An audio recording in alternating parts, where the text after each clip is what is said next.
In 1865, this man here, Representative Preston Brooks of South Carolina, walked into the Senate chambers of the U.S. Capitol and attacked this man, Senator Charles Sumner, with his cane, nearly beating him to death. In what became known as the Brooks-Sumner Affair, this event symbolized the sectional differences that arose between North and South during the 19th century. Brooks, he represented the South, from South Carolina, and the entire pro-slavery section of the United States. Senator Sumner, on the other hand, represented the northern anti-slavery or abolitionist section of the United States. Both men, indeed both sections of the country, equally passionate about the issue of slavery, as well as their economic and social ways of life, were unable to find a reasonable compromise over the issue of slavery so that the Union would be kept together.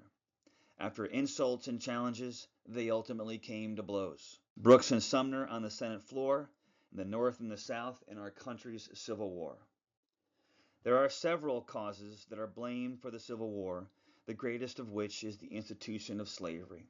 But other sectional differences between North and South must also be included amongst these causes. During the colonial era and in the early part of the 19th century, the colonies and then states that made up the United States were generally bound together by certain common beliefs and practices.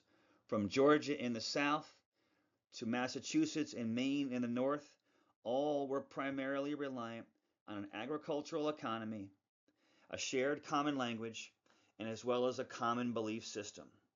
Slavery indeed was permitted in all of the original 13 colonies, and many colonists shared a distinct anti-British sentiment. As the 19th century progressed, however, and the U.S. grew as a nation both economically and in size, sectional differences between the North and the South would eventually become a cause of the Civil War. The term we use to describe these differences is sectionalism. For example, in the North, the northern section, and though it continued in pockets throughout the section, slavery was generally abolished by 1805.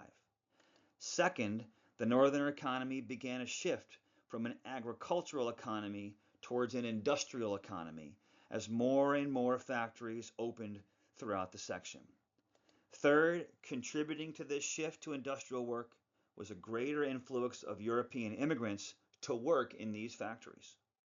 And this in turn created a more diverse population of cultures, religions, and lifestyles than one might find in the South.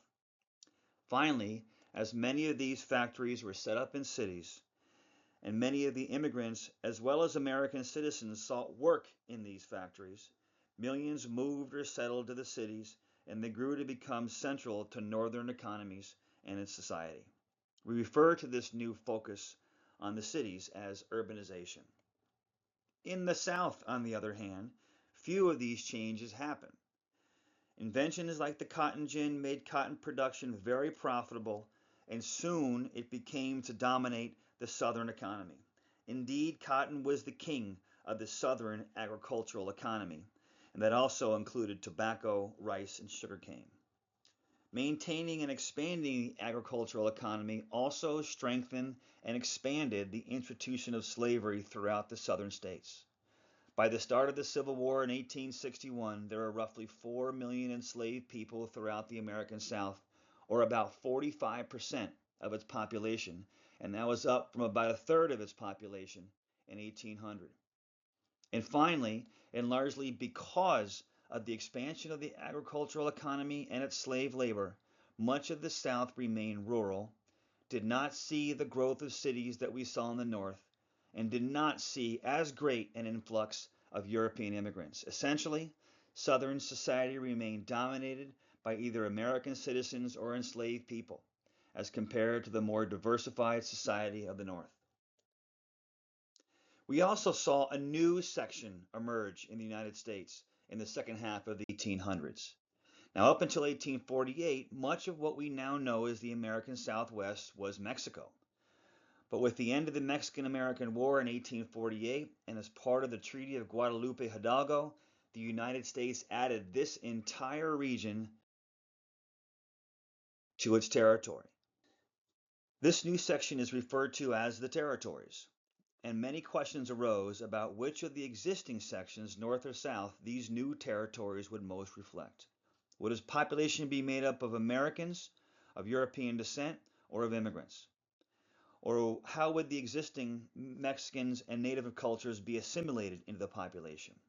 Or would the economy be driven by industry or agriculture? And finally, and perhaps the driving cause that caused the Civil War, was what would we do about slavery in the new territories? Would we allow it or would we forbid it? And so when you hear the term sectionalism, especially as it's used to identify a cause of the Civil War, we are referring to these three sections of the U.S. The industrial North, with its diverse urban society more reliant on immigrant labor, the agricultural South, heavily reliant on agriculture and slave labor to work those farms and plantations, and the new territories, for which the society and the economy were yet to be determined. Now, getting back to our friends Representative Brooks and Senator Sumner, their differences were never resolved. Quoting the U.S. Senate's Historical Highlights page, quote, moving quickly, Brooks slammed his metal top cane into the unsuspecting Sumner's head, and as Brooks struck again and again, Sumner rose and lurched blindly about the chamber, futilely attempting to protect himself. After a very long minute, it ended. Bleeding profusely, Sumner was carried away. Brooks, he walked calmly out of the chamber without being detained by the stunned onlookers. And overnight, both men became heroes of their respective regions. End quote. Indeed, in the end, Mr. Sumner survived his wounds and went on to be a leader of the abolitionist movement and a key advisor to Abraham Lincoln during the Civil War, which the North ultimately won. Brooks, however, died unexpectedly only 2 years later.